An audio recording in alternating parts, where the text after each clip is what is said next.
Hello guys, so may problema yung ating Mio Sporty.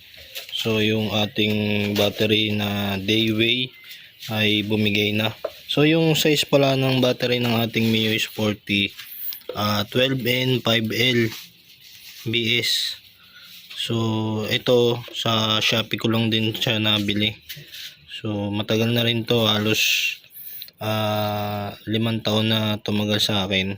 So yung huling vlog ko nito nakasave dun sa Estong TV.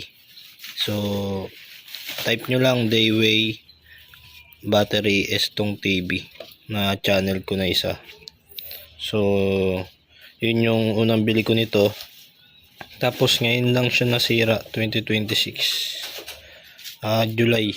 So dito ang nangyari dito guys, pagka in-start natin, ayun, so ayun niya magtuloy. Tapos yung pinaka reading ng baterya niya, ayun, nakita niyo naman 11.56. ayun, tumataas siya. Pero pagka dapat ang reading nito guys, pagka naka-standby nasa 13 volts. So dito guys, nakikita nyo 11.95. So ibig sabihin hindi na healthy yung ating battery kasi nga may katagalan na rin. Tapos pagka in-start natin, nagda-drop pa siya.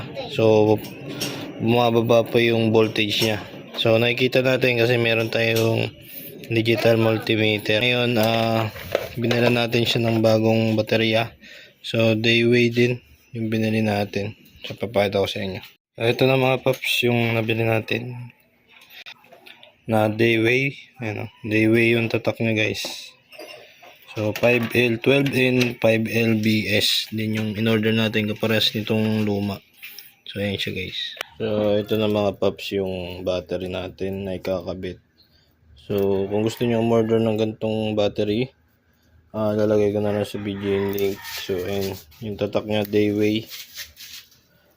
So yung sukat ng ating battery ng Mio Sporty 12N 5L BS. So yan yung itatype nyo dun sa variation pag kayo ay umorder. So tara, kabitan natin. So ayan mga paps, so kakalasin na muna natin yung lumang baterya. So madali lang magkabit nito at magbaklas. Kahit kayo kayang-kaya nyo yan. Pagka ganun yung problema ng motor nyo, nahirapan na mag-start, tapos yung ibang ilaw niya nawala na. So yun yung mga possible na problema yung baterya.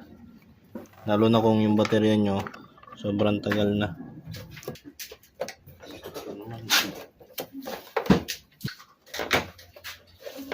Dito. Hindi magkukiyeri. Ito. Ba't gugupitin mo? I-topper ko to isa dito. Dito yung hub.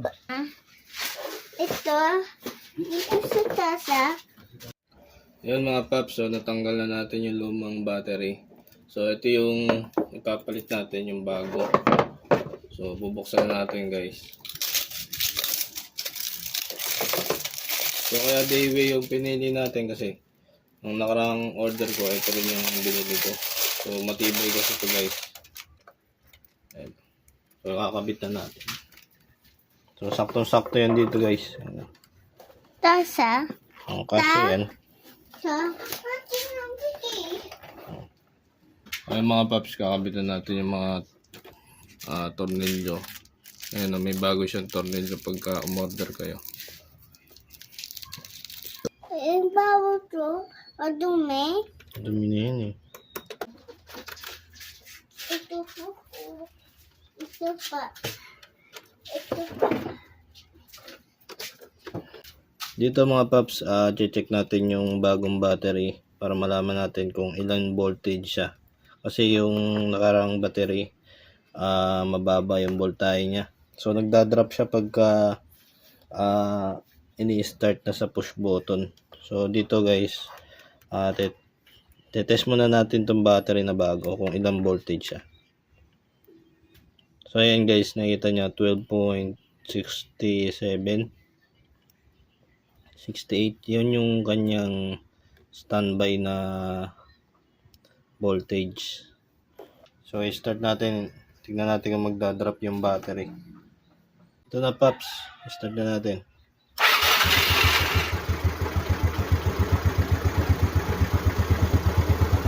So ayan guys, ayan o.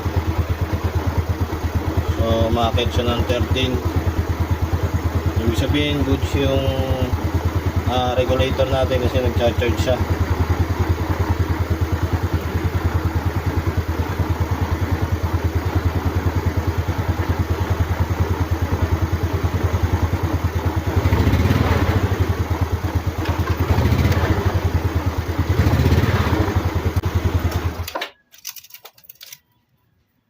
So nakikita niyo yung standby na voltage ng mga Paps, nasa 13.